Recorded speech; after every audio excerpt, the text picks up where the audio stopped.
welcome back to the Restaurant Accelerator Podcast. I'm your host, Andrew Scott. I'm loyalty owner for almost 20 years, and now with ownership, we help people increase their sales, their profits, and help them actually have life.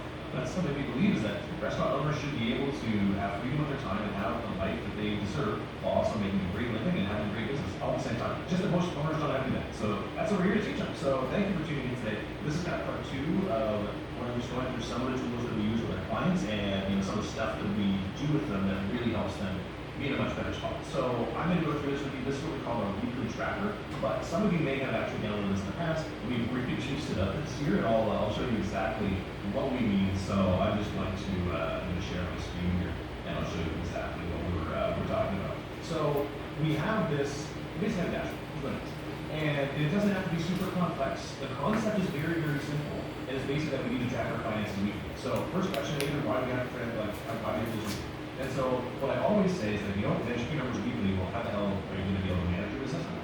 But here is how I do this. So I learned this when I was much younger and naive because I thought all businesses made tons of money and that's how that worked. But it turns out it's not. You actually have to, making money is actually not as easy as you would think it is. But as the world thinks it is so easy, it's not. And there's this, you know that. So here's what happened. It was in my very first restaurant. And I was in a situation where I thought sales was my problem, right? I'm like, man, it's going to get busier, and then all of a sudden now someone's going to make money. And so I think it was like December was terrible, and then like January, same thing. It's going to get better. And in February, it's going to make more money. And February came around, and I didn't make more money. I'm losing money. And then March came around, I'm like, yeah, March is going to be great. And March came around, sales have gone up. And then I got to the point where it was like May. And I had the biggest sales I've ever seen, but I still lost like $5,000. And like during all of this time, like during January, February, March, I literally cut all of my team except for like 2 people, and I just worked 80, 100 hours a week, and I just did more of it myself. And again, we were a very small restaurant, so he could run it with like 1 or 2 people at a time. So I just basically cut the majority of my staff, and I just worked it myself. And I just worked, like some days I worked 18 hours. I was actually still going to college at the same time. Anyway, I don't recommend doing both at the same time. I work all day, and then at 7 o'clock I would take like a night class from 7 to 10. And I have someone come in to cover me for that 3 hours, and I come back, and I work 10 p.m. until 3 in the morning to close. So anyway, we started doing night market, college crowd kind of thing. So that was it. But here's the thing, is that I kept saying, it's going to get better, it's going to get better, it's going to get better. And damn, I was it did not get better. And I was like, why didn't it get better? And so I had a bookkeeper at the time. Granted, I don't even think I read my emails. So I got here 1 month, and I'm like, okay, where the hell did this money go? I'm like, we had the best sales I've ever seen since I bought a place. Like, why do we still lose money? What do we help? And so I actually calculated my percentages for the first time. And the food cost was like 47%, and my labor was like really low, simply because I didn't pay myself. So like it looked really low, but if I actually factored in, me getting paid, it was still pretty good. Anyway, point is, I had some numbers that were off the wall. And so I learned that, hey, I need to be able to change these numbers in order to make money. It's not just sales, but it's the equation of sales minus your time cost equals, what you can have as well. I mean, it depends on the way you run it. I mean, some accounts will run it where sales minus cost of goods equals your gross profit. But realistically, like what we focus on is minus your time, which is your labor, and that equals your gross profit. So just, because that's what you have to pay more labor on. Anyway, so you can run multiple different ways. The point is, we want to get to the same conclusion, which is, do we have enough gross profit to actually take care of the rest of our expenses, such as our rent, our insurance, and all that kind of stuff? Do we cash flow enough to be able to pay our loan payments, all that kind of stuff? Anyway, the point is, and so then I decided to make some changes, but by the time I got this P&L back, it was a 3rd week into the month. It was like, June, 3rd week June. And I'm like, man, even if I made a change today, I only lost the entire previous month, but I also lost 3 weeks into this month. So by the time I make changes, I'm already a month behind. And so I'm like, there's got to be a way that we can adapt earlier, right? Because I can't just wait for my bookkeepers to do all this stuff and then send it to me. It just takes too long. And I need to make changes faster. So the answer to that is we track our numbers weekly. Now, they're not going to be absolutely perfect, but they are going to give us a window to be able to see what's kind of going on under the hood of our business. And so we'll be able to understand we can make change quickly. So, very, very simple. I'm going to start with this piece. What we track. And again, nothing crazy here. But when we track how much of your sales comes from food, alcohol, it could be like catering and stuff like that. For some of you who only do food and no alcohol, no catering, no alcohol, basically just track your sales. Like, what sales did you get? Okay? We also want to track your guest count that comes in. That's pretty simple. Next, we want to calculate your cost of goods sold, right? So what is your food cost? What is your alcohol cost? You break those down into half those. If not, it's always one line, literally how much it costs to get the product, how much it sell. What percentage is that? And then the next one is your labor spend. You want to understand what your total labor spend was for the week. And so what this does is it kind of breaks it down and say, okay, here's what my prime cost is. And so when we start to put numbers in here, so I'm just going to put it to numbers. Let's just say, let's keep it simple, 15,000, and let's just say 5,000 was the food spend, and 5,000 was your labor spend. That gives us a prime cost of 66.67%. I did that because that's each was up 33%, which, you know, at a lot of restaurants is fairly normal, but it means that your prime cost is actually way too high, and it means you will make less money as a business overall, and you won't be able to achieve the profitability that you're looking for, which is probably why most of you are like, I'm busy, we're not winning. So 66 is too high. So we like to see that between 55 and 60. That's kind of where like the sweet spot is. Like 55 is pretty much the sweet spot, where you don't go too deep as far as like, you know, everything's still running well, but you make the most amount. So in that ballpark is kind of where we like to see that. So usually, so now we know that, and now we can say, hey, so what do we need to do to change it? So we all of a sudden understand what we need to change, right? So this is phase one, it's just understanding the numbers. So it's so funny, like I was on this call with this prospect once, and she said she was considering going and working with us for Marginage. And now I have nothing bad to say about Marginage. I think the product, once you get it set up, actually, you know, it looks really nice. There's a lot of crucial data, great. But the downside takes a lot to set it up, but a lot of work to do that. So she was like, I'm going to go with you guys, or I'm going to do Marginage. And I asked her, like, okay, so do you think that just knowing the numbers alone will give you what you need in order to change it? Like, you get the numbers, and then you're going to be able to take the action, you're going to go fix it. And she said, yes, that's exactly what I believe. We're like, okay, well, then go and do that. You know, get the numbers and make a change. Of course, we were from really good, and she spent 3 months actually getting all the numbers in there really, really perfectly. And then she was like, but it didn't change. I'm like, yeah, you actually have to like change things in your business to make your numbers change, right? So when I say this, tracking is step one. We just have visibility and understand our current situation, and then from there we take action to change the numbers that are on the track. So I want to make sure that's clear to everybody. It's just knowing your numbers isn't enough. It's knowing plus action. And there's a quote. What do they say? It's like you know, knowledge is power, and I say knowledge is only power when combined with execution. So that's my take on that phrase, and that's what I talk about. So, okay, so we've got this understanding of where our numbers are. If you don't know how to run your numbers like this, pretty simple, just take your cost of goods sold, divide it into your sales, and take labor, that will give you a percentage. And so that's the numbers that we're talking about. So now here's where we went a little more interesting with this. What we actually did, in questions that you can kind of see, we added the sales forecasting tool. Now, why is sales forecasting important? Because if you're going into a busy week, you're probably going to need to order and staff for it. If you're going into a slow week, you probably need to order and staff for it. Guess what? There's like no 2 months are the same. And you're like, restaurants are seasonal, right? Like we have seasonal fluctuations. No 2 months are the same. No 2 weeks are the same. And so we need to be able to prep for those differences. So here's a perfect example of how I learned this, was that when I knew that April was going to be busier than March, right? So what happened is we basically say, okay, so like, you know, we know that we need to staff up a little bit from what we have this week. And so I used to do like a weekly year-over-year comparison. And I used to say, okay, so like we're up X amount, okay, let's add to this, and that, you know, we just adjust our hours, we add a few more hours every week as we were in April. But our sales kept climbing faster than we could adjustments. And so everyone was just constantly stressed for like 6 weeks because we were always understaffed. And then the same thing happened when we just tried to adjust, like this week, oh, it's slow, so let's cut a little bit, oh, next week's slow, cut a little bit. We were always over in labor as we went down the other way in our winter. So it was just like we weren't forecasting properly enough and we weren't planning for it, so we had excess inventory or not enough inventory. Both are stressful. One takes money to bank account, one takes time because they usually ask you to fix it, which I don't recommend, but that's sort of a thing. So the point is, you need to forecast properly. And so what I love about this tool is we actually start putting in our last 4 weeks sales. What's cool about it is that we actually fill the tracker out, automatically calculates all this stuff. It's pretty neat that way. So as you start entering your sales, it does the trend comparisons, and then it does a month-over-month comparison, and it basically uses, I think, something like 16 data points to calculate what that should be. Yes, you may have a tool that does this already. Awesome, use it. You know, sometimes with sales forecasting softwares or maybe the scheduler where you can kind of do that. That's great. So utilize those things. Like your POS has one, utilize it. That's the whole point, is that most people might have it, but don't use it. My thought is like, how do we make it simple so that we just use it? Like that's what we can do. So what we do here is we also start typing in your salaries, your average, your target cost of goods, your target labor. And so what's cool about that is combining this with the forecast and our target. So let's just say, like, you know, as I said here, we're 33% labor, 33% food. And so say our target's 30. So we start putting in that target of 30, 30, it will actually start doing a weekly forecast. So this is how much is going to be for sales. This is how much you're allowed to spend for your cost of goods. So we're going to give you a number that you can then give to your managers or whatnot and say, hey, you have to stay under this number. And then for labor spend, it has both a weekly allotment of hours. So like when you're making your schedule, okay, I've got 150 hours to use, I have 200 hours to use. And it'll tell you that. And so then you have to make your schedule based on that allowable amount of numbers. And so what I usually do with our clients is say they're currently at 33 food, 33 labor. We go down by 1%. 1 week, then we go down another percent. Next week, we just gotta like move it down so we're making progress, but we're not also drastically changing things too much. So we can learn to handle it. And it's just based on a forecast. So what I love, and this is one thing that I eventually did with my management, is hey guys, here's the amount you can spend for food, here's the amount you can schedule.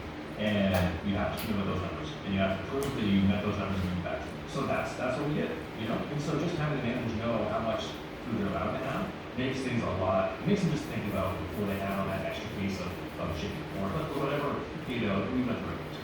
So like, whatever it is, for your business, before they add on that extra piece, they're gonna be like, okay, do I really need it? And now, the other great thing too is once you start forecasting and you look at these, you can actually just call it a descending dollar budget. So basically, it just takes the number you've got for the week, and then as you like enter your purchases to it, just brings the allowable amount down, so that should be zero.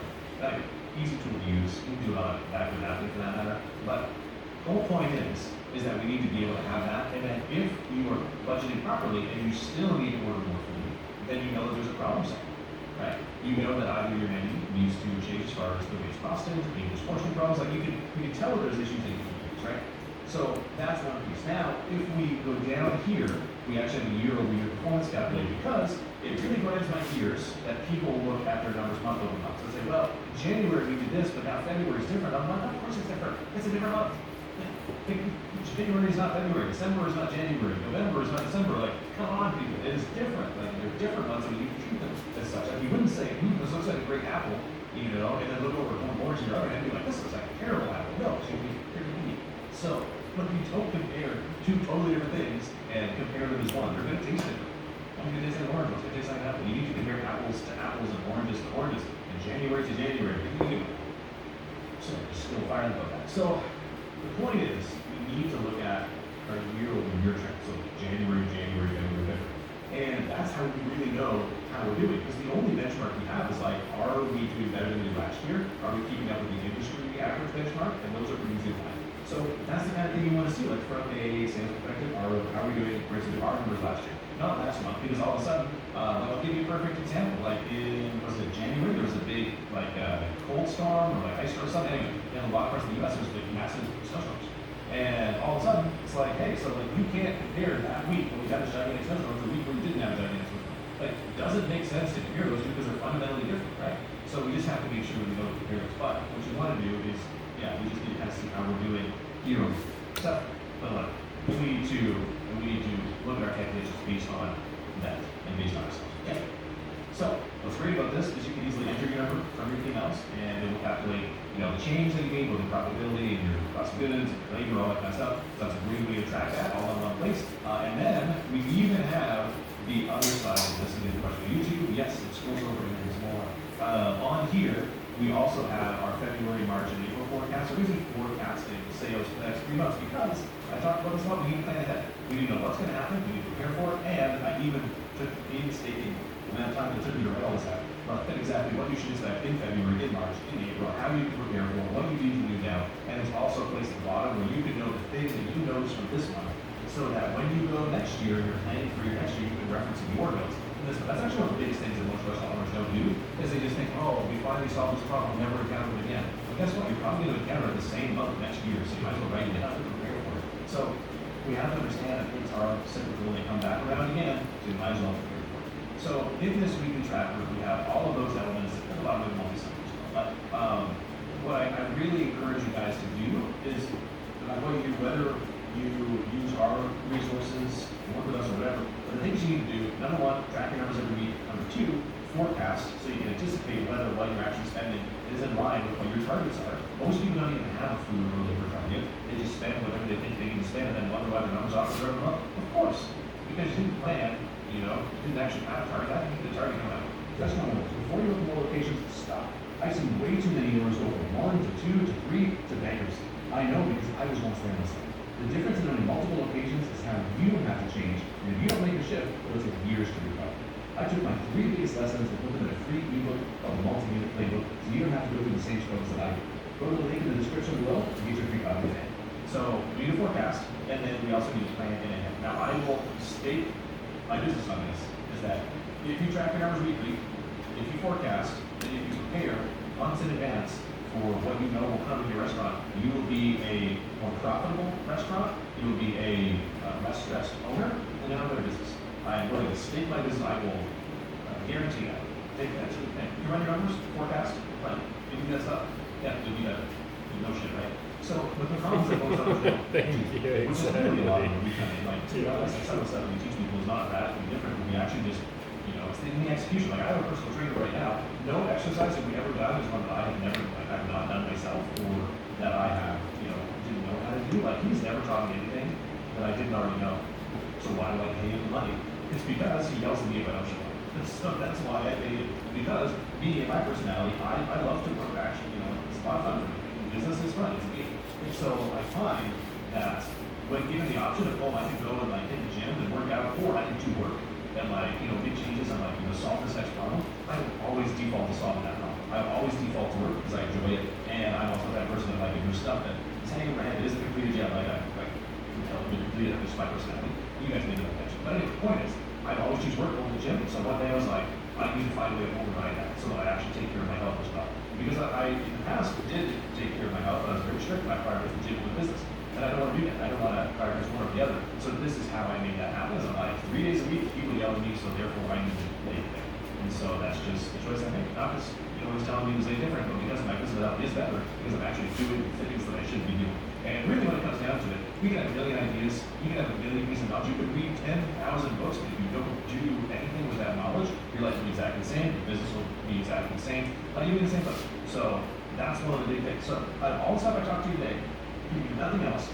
Start tracking your numbers weekly, increase your own spreadsheet if you have to, start forecasting, even if you use the previous month, so like right now it's February 2026, so use January 2026 and January 2025 and compare them, just get a trend line on whether you're going up or down. Use that to kind of assess it. It's the easiest way to start. Yeah, so just do something to make your business better. But if you do that, it'll be a better business. So I hope this is helpful. Let me know. Feel free to shoot a message or whatever. But yeah, at the end of the day, we want to be more profitable. We want to look at our numbers, because if you stick your head in the sand and you don't look at your numbers, your bank account will always disappoint you. And that's one thing I've learned personally. So we got to get out of it. Once we see the numbers, then we got to make change from it, and that will make it. All right, guys. Have a good one. We'll see you soon.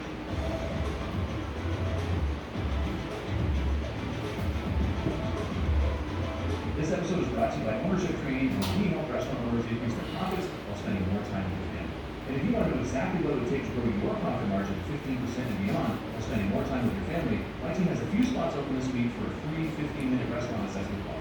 Just click the book a call link in the description, and we'll show you the exact frameworks we're using to help our clients do this in as little as 6 to 8 weeks. Thanks for listening. We'll see you on the next episode. In 2008, the American financial system didn't just crash, it almost ceased to exist. And a similar danger is building in the system once again. 12 of the 13 largest financial institutions in the United States were at risk of total failure. That was exactly what the Federal Reserve Chairman Ben Bernanke told the Financial Crisis Inquiry Commission. 12 out of 13. The United Kingdom's Chancellor of the Exchequer admitted Britain came within hours of what he called a breakdown of law and order. American households alone lost $16 trillion in net worth. 1/4 of all families lost 75% or more of everything that they had. The stock market fell by 57%, 7.5 million jobs vanished essentially overnight. And the Federal Reserve in England had no precedent in the history of this country, printed $7.77 trillion out of thin air to keep the system from collapsing entirely. Every single American lost an estimated $70,000 in lifetime income because of what happened. And for all of the destruction, all of the fraud, all of the recklessness, exactly one thing you're going to jail. One. A mid-level trader at Credit Suisse. 30 months. That is the price. Now, I'm telling you all of this because the mechanics that caused 2008 are running. This time, odds are, it's already inside your retirement account. I'll prove it. And more importantly, I'm going to give you the framework that may help you avoid the fallout of the market as a whole is indeed at risk from this potential new contagion that we're going to walk through. Buckle up, because here's what this video is going to show you. Wall Street has built a $2 trillion shadow banking system that operates in the dark with no public pricing, no public reporting, and no public oversight. It is a sector of the economy known as private credit. 32 There are Loins. now significant warning signs that it has a major issue. One of BlackRock's private credit funds recently lost nearly 20% of its value in a single quarter. I'm not talking about a small obscure company here. We're talking about a load-bearing wall of the global economy. And if they're already taking a hit, it stands to reason that there's something much bigger than that. In fact, we already have proof that there is. Recently, a firm most Americans have never even heard of, Blue Owl Capital, permanently locked investors Letting on you a fund that was withdraw supposed to let them funds. withdraw their money every quarter. Instead, after getting overextended on debt, they were forced to sell $1.4 billion in loans, call all That's a great redemptions, and investment. tell investors they get their money back Everybody said. eventually. The stock dropped 9% instantly, and one analyst called it, and I quote, a canary in coal mine, and said the private market's bubble is finally starting to burst. Finally starting to burst? How long has this problem been building up? Most people have never even heard of private credit. Even if they have heard of it, they probably couldn't explain it. And this is exactly like mortgage-backed securities and subprime mortgages right before everything blew up in 2008. There was a ton of risk in the system that most people were completely unaware of. But that didn't stop it from becoming a major threat to the economy. 15 years ago, the private credit market barely existed, but now it's roughly the same size as the entire high-yield bond market. Whether people know what it is or not, pension funds have 5 to 15% of their assets in private credit. This isn't a story about one fund doing that. This is a story about a predatory pattern that keeps repeating. In 2008, the vehicle was mortgage-backed securities, and in 2026, the vehicle is private credit.